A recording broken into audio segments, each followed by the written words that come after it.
Okay, so today I'm going to show you how to use Reaper so that the sound gets recorded in OBS, and you have obviously both the capture of the screen and you can see yourself in the bottom like a picture-in-picture. So the important thing is that you have to, first of all, if you don't have rear root, some people do this with like Voicemeeter, or a Mac I think it's called Soundflower, but the easiest ways to do that I found is to do with this rear root, and basically you put this plugin. This plugin creates some new hardware outputs, and you just select two new hardware outputs on the master channel. The thing is that to do that you have to reinstall. If you don't already have that, you have to reinstall Reaper.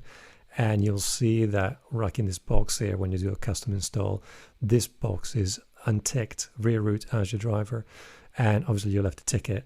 And when you do, it creates, I've already done that obviously, but it creates some new audio outputs, say like right here. And obviously I picked the first two, and you can do this for individual tracks as well, but I prefer to put it on the master track, so whatever I do goes through and gets recorded in OBS.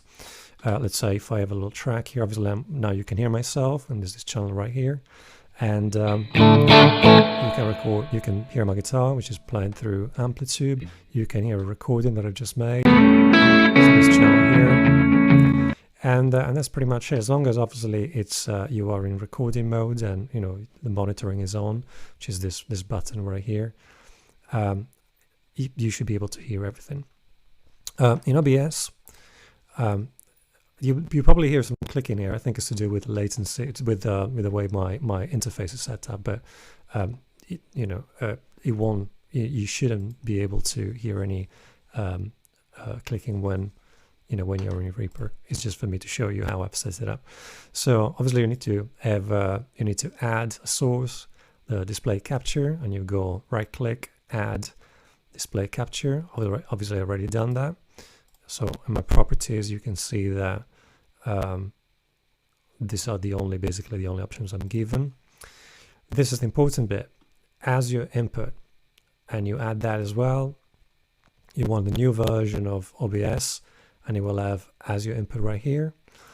And once you add it, what you have to do is pick rear root. And you can tweak the other stuff, but most of the stuff is there. Make sure that the sample rate is the same as your interface. And then obviously you want a capture device for the picture-in-picture. In my case, again, you do it the same way. And in my case, I have my camera, my webcam on my computer, on my laptop. This usually, when you start it, is quite big, so you resize it and you can drag it wherever you want it, really. And that's it. Obviously, that as your input is an important bit to get the sound across from Reaper, and this is where you can set up how loud you want to record it. Sometimes you will have some other inputs and outputs, so I tend to mute those obviously, so that I don't hear the sound being picked up by, let's say, another microphone. That's it, and then you start recording, and that's pretty much it.